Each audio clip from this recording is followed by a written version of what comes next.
the suppression of the use of marijuana and of the forces lurking behind it are the most important jobs this department is now engaged in. In 1930, the records on marijuana in the Washington office of the Narcotics Division scarcely filled a small folder like this.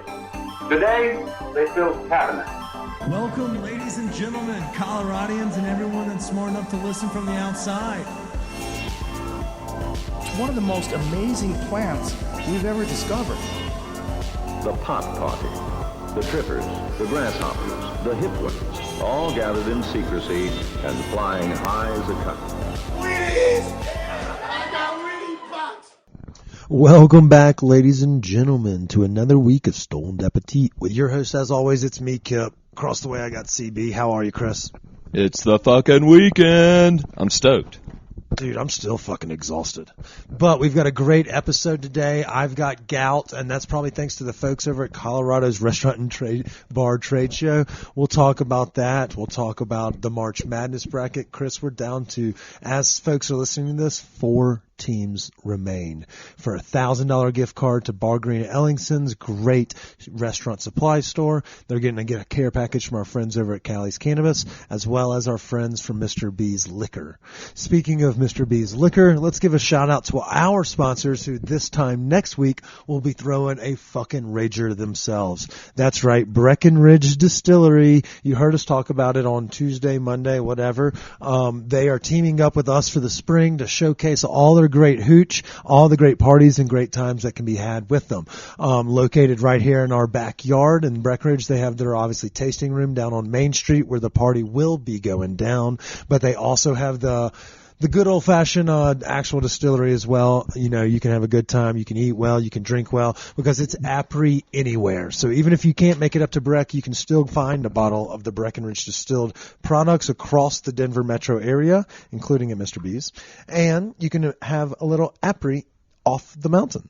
Yeah, and it's a perfect time because Apri doesn't just start when winter ends or stop. I mean, now you're going to have less traffic, potentially getting up there during the summertime, and you can visit them during the summer. Yeah, and if you happen to be in town either this weekend or next, you need to go check out our friends over at Standing Akimbo. It's a med-only licensed dispensary, but with the great warm weather, as Chris referred to just a moment ago, they are starting to whip out their pop-ups as well. So we know they have some doozies, including this weekend with Dapper Donuts. That's right, dank-ass donuts and fresh green dot blue fruit flour. So if you're looking for great weed, great prices, check out our friends over at Standing Akimbo. Speaking of donuts, I saw something on the interwebs where you know how people post up like how many donuts equals some other item? Uh-huh. Well, you can eat 6 donuts and that equals about the same nutritional value of a Coke. Yeah. So just ixnay the Coke one day and go snag a bunch of fucking donuts. Yeah, that's actually a really good call, Chris. You know, it's probably healthier, if I had to guess, you know, just putting back 5-6 balls of fried dough that have, you know, covered in sugar and all that other shit. It can't be bad. I mean, it doesn't sound bad when you describe it like that. So if we don't have a donut sponsor, we need to look into that. But that does lead me to my next conversation, Chris. As we're recording this, it's too early to call the Bakery 4 Blue Pan combination, our competition in our March Madness bracket. I mean, it's actually a really good matchup. They're both big on bread. Yeah, it's been a stoner's delight this week. You know, there's a couple teams that we were like, holy shit, how'd you make the second weekend? But then some teams that first timers that made a great run, Poulette, for example, going all the way to the Elite Eight, and they're doing a pop-up this weekend down with Get Rights of another bracket team. So like, we had great stoner representation for Munchies in the bracket this year. I tell you what really surprised me is Bakery 4 beating Kike's. You know, I mean, Kike's has a following, and like they're fucking great tacos. It came down to the last 40 votes, Chris. Maybe 50 votes, but it was hair on the chinny chin chin. And that's what's going to happen no matter who comes away from the Blue Pan Bakery 4 matchup here today. You know, as they're listening, it has gone final, so we won't harp too terribly much on it. But it's like we said online, you know, not only these 8, but the 68 that were in competition and the other 7 million that we have in Denver. There's a lot of great fucking restaurants that need our support that you shouldn't have to rely on a PR firm's influencer power to send you or put you on great food, and you shouldn't, you know, have to lean on that. So that's what this bracket's there for. I'm also putting Bakery 4 on notice. If they beat out Blue Pan, I want to taste like a Bakery 4 pizza. That's, you know, I remember Tommy and Caroline joked about it last year when we had our finalists on the pod about maybe a collab of some sorts. Or, you know, like I would like a Stone Appetit dish on the, you know, menu for, you know, if that can fly. If you're not necessarily vying for a James Beard, you could probably have a little more fun with the menu. And so maybe, you know, we've seen what Yoan Wonton have done to the competition, and they haven't really even tried yet. They're just 80-20ing the fuck out of people. We should call them ground chuck because they're just beating people like their meat, and it's killing. They're kicking the shit out of the competition. Do you think they have like just a backlog, like a second infantry that's going to come out in the Final Four? I think that once they start trying, Chris, and Hop Alley has been in that same camp. You know, you can look at the bracket now and see how it shook out. Becken was not a strong competitor in the game. Maybe they're too cool for school with their chefs tasting $200 plates.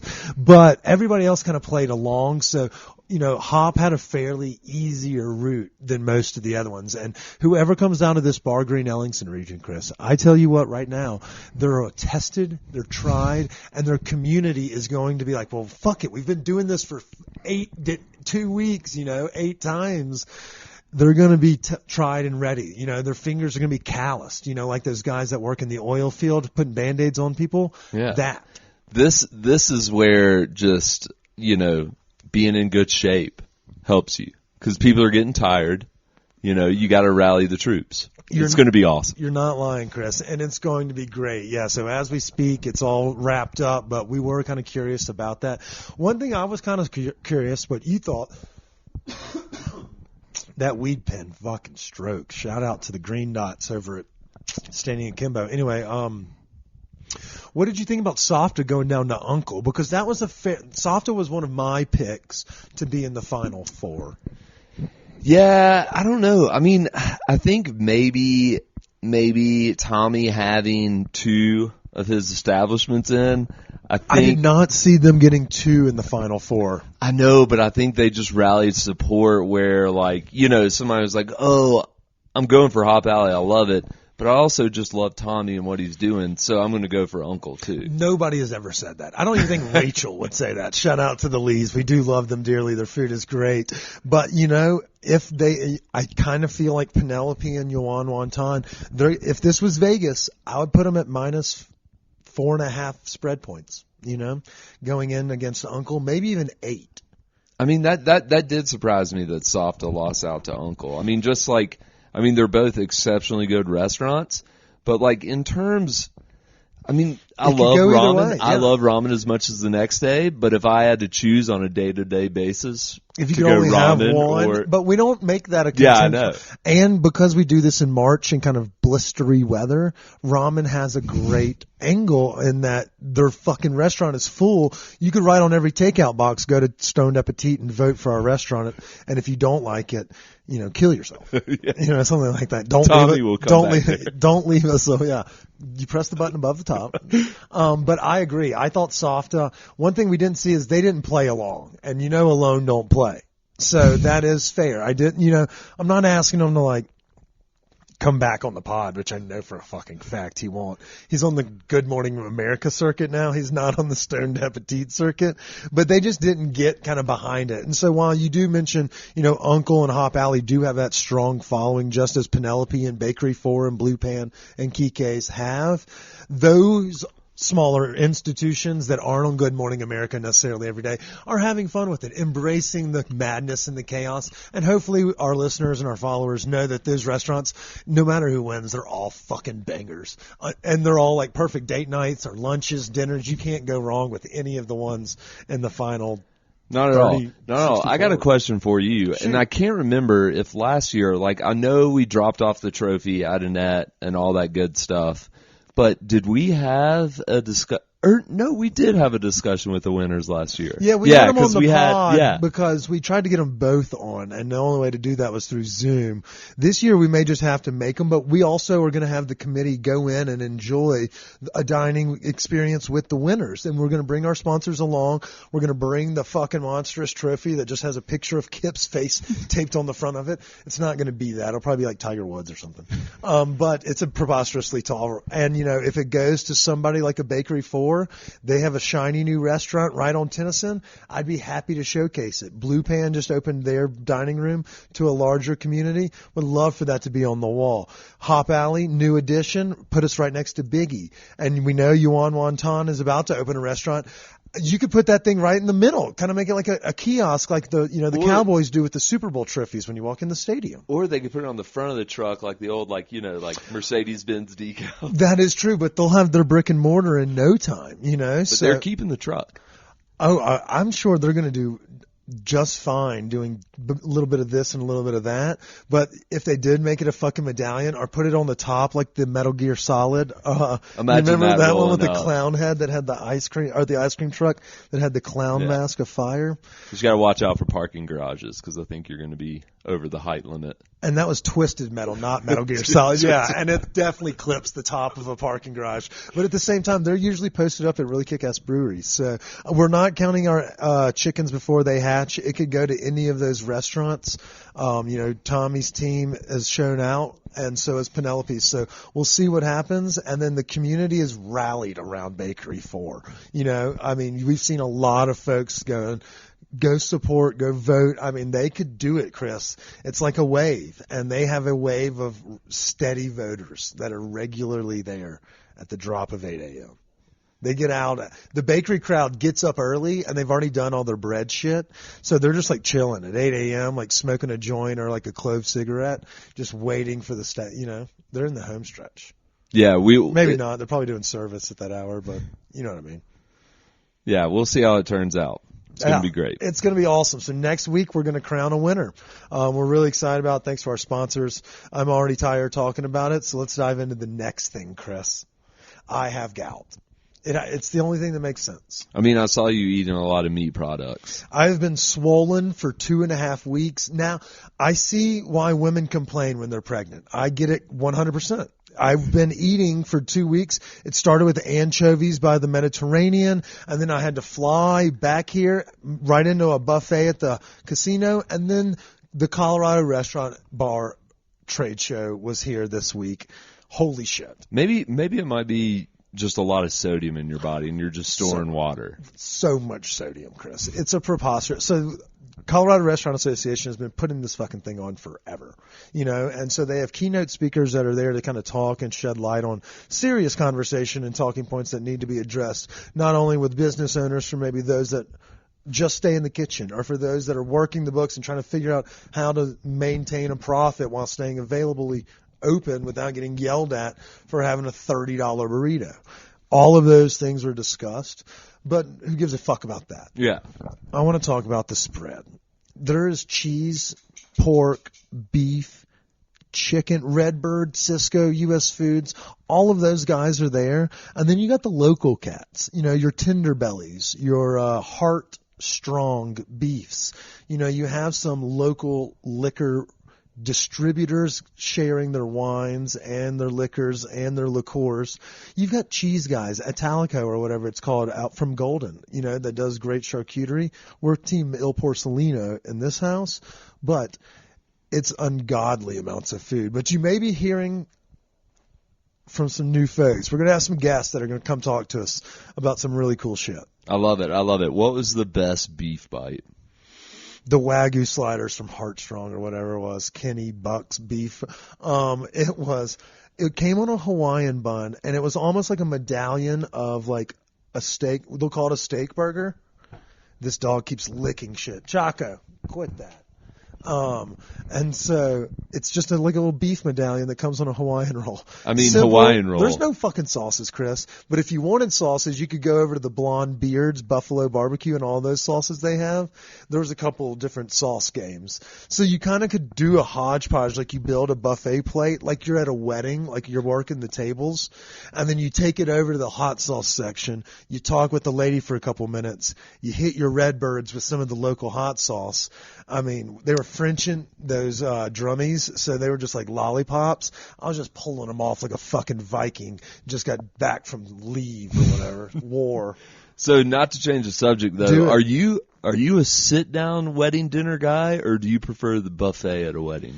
So I feel like if you do the sit down, you're oftentimes going to get like you're going to get like event, like you're not getting a great chef. You're getting an event coordinator's serviced vendor that she prefers. So you're getting like almost like very basic. You're getting hotel cater. Conference salmon with like a lemon, like wild rice. Yeah. And so oftentimes the buffet can be more enjoyable. But if you can do it, like we have some friends here in town. And speaking of the March Madness bracket, I got to attend a wedding right before Caroline Glover went to accept her award for the JBF last year. She did the dinner for a wedding I attended. Chris, it was the best food I've ever had, and the wedding was gorgeous too. Yeah, but I remember that. The food was, if that was the case all the time, I would say sit down. But oftentimes you get that hotel style conference room experience, like, oh, we're feeding 60 today for the insurance, Right. That's the kind of food you often get at one of those sit down dining experiences. Unless you go down to Texas where there's like oil money and they're like, oh yeah, we flew in Emerald to bam the shit out of this dinner. No, I feel you on that. But we don't have those kinds of crews. Right. We're kind of just in that middle tier. I prefer the buffet style thing because you're not limited to when you have to eat. Like that's a good point. You can hit the dance floor early a little bit, work up a sweat and an appetite, then go like get a slider or something like that. And the buffet food at weddings can be quite good. And it's because the level of expectation drops when you're serving yourself. So I'm not expecting somebody coming out and have a white tablecloth because there's flowers and all that to be just a banger. But oftentimes you're like, oh, the food was good last night. But you don't hear me saying 11 months later, you remember the food at fucking Bryant's wedding? As often when you have it done as a sit down. Because if you have a buffet of like, fondue and white chocolate and sliders, I'll be like, you remember the fucking stoner spread Kip had? And or Chris had Taco Bell for everybody as they left, or whatever it was. Those late night pig in the blanket slap. Dude, when you do a late night and someone had an In-N-Out at a recent, same wedding in fact, when you do that extra step of like eating and kind of dancing and partying for a couple hours, and they're like at the end of the night, like, don't forget to stop by and grab a Crystal Burger. Those are awesome. That's thinking of your guests because they worked up were drunk, and now they have something to sop it up a little bit before they get home and feel like a bag of shit that Sunday. Yeah, I remember the last like big like wedding food that really stuck out in my mind was Kelsey Endeavors. She's a top chef. They had like a whole roasted pig that was just kind of like opened up right there, and you could grab just pulled meat out of it and make a sandwich. It was fucking fire. Okay, so I don't usually I don't judge the food there just because I'm not expecting greatness unless you have a JBF and or a Top Chef winner. It's kind of like the master's dinner question. What would you lean on? Like, would you go like a stuffed pork? And do you think that the expectations of your guests are going to be elevated because you have a lot of friends? Like when Kelsey Endeavors be there, you're like, fuck, I got to have some really good food. I can't serve her salmon out of a hotel pan. Yeah. I mean, like, I think what would be a banger is if you have kind of like a buffet line, but you have like at the end of it, you have prime rib. And then you're talking country club vibes now. Exactly. You're to Sunday buffets. Because you used to love it if you like went up to that end of the line at the country club on a Sunday and were like, I'll take a piece of the prime rib, and then they just slice it right there for you. It's spectacular. See, I was just making a joke that we're more of the middle class crowd. I was not doing Applebee's? the prime. Yeah. Did you get that Bourbon Street steak though on a Sunday? Shout out to Scotty Scheffler for the Scotty style sliders at the Masters next week. My thoughts were, yeah, that is a great call.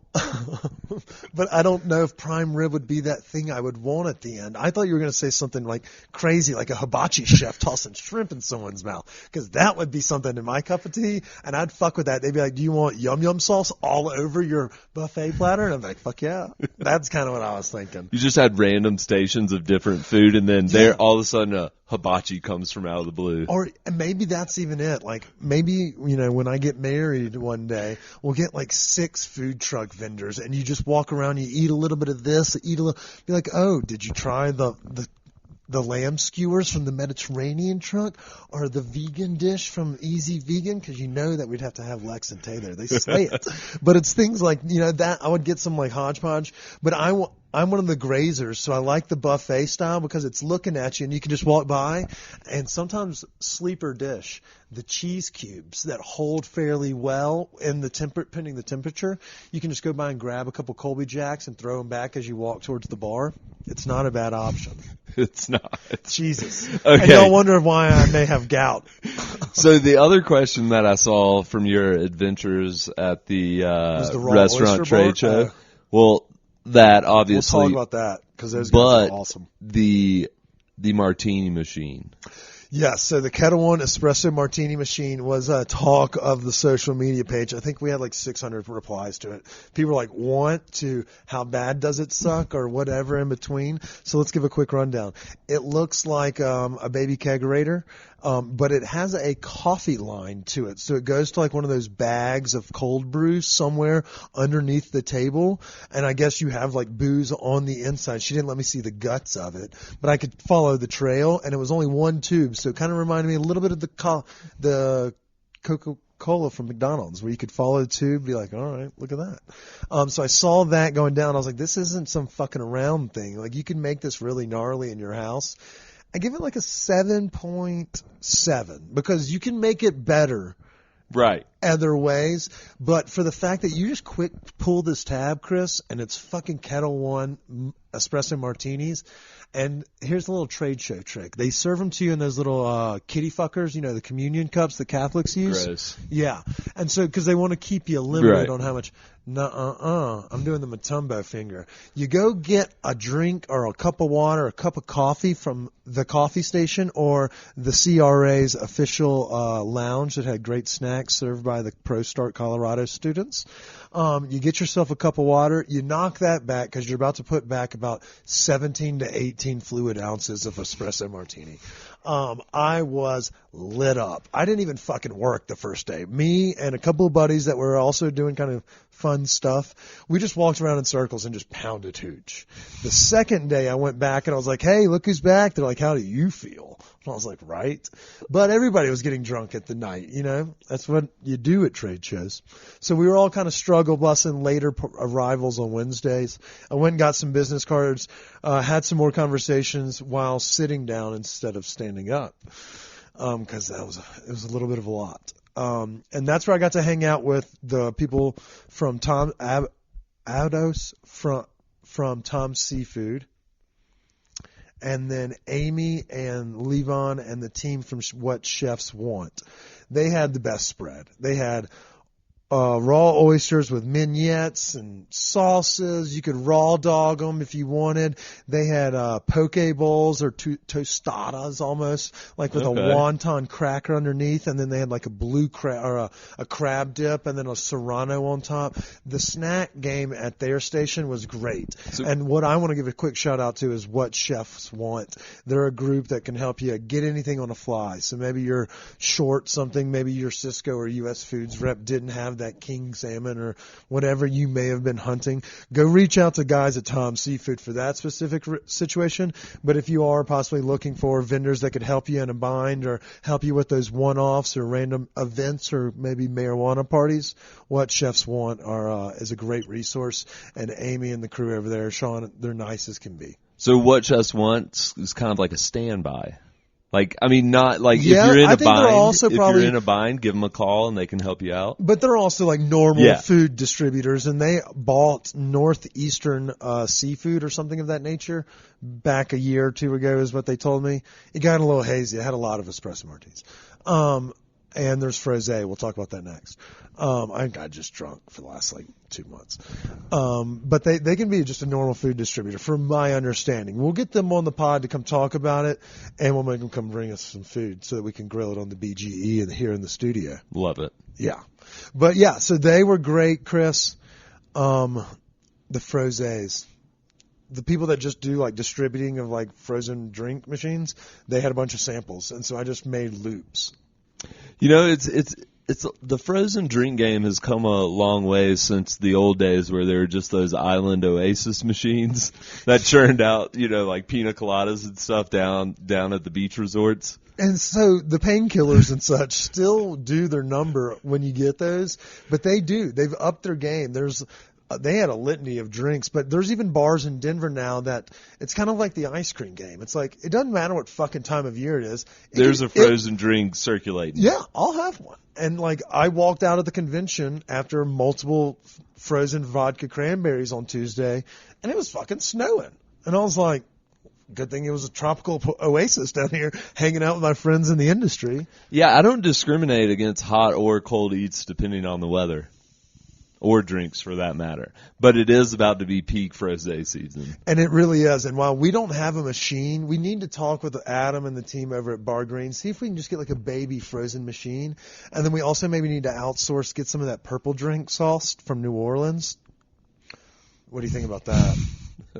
Use our alcohol that we just got from Breckenridge Distillery and just get zapped. Have a little outside party, a luau. I mean, bourbon tea slushies. God bless.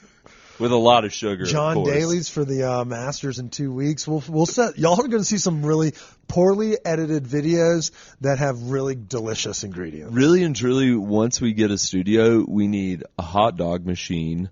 The roller or the rotisserie? I think the rotisserie. Well, you got to be careful with the rotisserie. Your friends over at Chook Chicken almost just burnt their fucking house down today. But would you prefer? Well, I don't know. The roller's at 7-Eleven, where it's just spinning. It's cool, and it constantly emits an aroma of shitty hot dog, which I like as well. And then you can have the steamer basket. We got to sign a big deal if we're going to get a steamed basket roller. I mean, who's going to pay us keep that the kind buns? Of money? Yeah. I mean, one can dream though. If we work hard and we pray to baby Jesus, 8 pounds, 6 ounces, we got a chance. But that kind of wraps up the week that was. Anything you got? Did you eat anything good this week? Or are you doing anything cool this weekend that folks need to know about? I'm going to head up to the mountain on Saturday since there's been some good snow this week. So hopefully get up there before it's all gone. But Outer Range is having their spring fling party. Oh. So I figure I'm going to go to Copper and then swing back down there and hit that up. And as always, their parties, they got a bunch of goofy shit going on. I think they've got since it's still somewhat ski season, I think they got some ski outfitters there, some different things going on, a bunch of spring fling swag, all that good stuff. But regardless, it's great beer and their crowd there is always great. I don't hate that idea. I mean, I'm going to try to watch some action this weekend. Obviously, as we record this, it's kind of blah, but it's supposed to be really pretty this weekend. Or I guess, no, never mind. No, not till next week. Yeah, next week. So it says 52 on Friday. I may try to get out on the golf course before the games start. If not, I may just catch a simulator. I think we're going to do a little pop-up for the Masters one of the days, maybe Thursday or Friday for those that are looking to work from home. We have a certain local simulator bar that we may be having the Mile High Life family come out, do some live radio, do some long drive competitions, some giveaways, as well as just watch Tiger fucking nuke the course. If he posts a 67, I'm going to have an erection the size of football field. I don't know. It would be awesome. I'm just so excited. The length of Tiger's drives. Dude, yeah. His hammer. But yeah, so it'll be a pretty casual weekend here. I'm going to try to relax. The Connoisseur Cup, it's a cannabis convention that is going on, is this weekend. I know I mentioned the Standing Akimbo Saturday morning pop-up for the med side as well. Don't forget about the pop-up with Get Right for Poulette for our friends down on the south side, and for those that have been voting and want to try out their goods. This is going to be a great weekend to give it a whirl. Get down there early, though, and bring your pocketbook. But besides that, we hope everyone has a great weekend. Enjoy this episode, and we'll see y'all next week. We have a bunch of guests coming up, including Chef Russ Fox from Apple Blossom. We're going to sit down with Shannon and Samantha to recap their experience going to Spain with Kip, because I probably left out a lot of key details because I don't remember them. So we're going to have a bunch of guests come and join us in the coming weeks. We're really stoked to talk about the upcoming psilocybin conventions that are coming to Denver in June as well. It's going to be a doozy, so y'all stay tuned and get ready. Let's have some fun. Cheers. Wait, stay high, stay hungry. Cheers. Drink Breckenridge. Fuck. All right, I'm going to cut that last part, Chris, and then we'll do this one right here. Stay high, stay hungry. Drink Breckenridge. Cheers.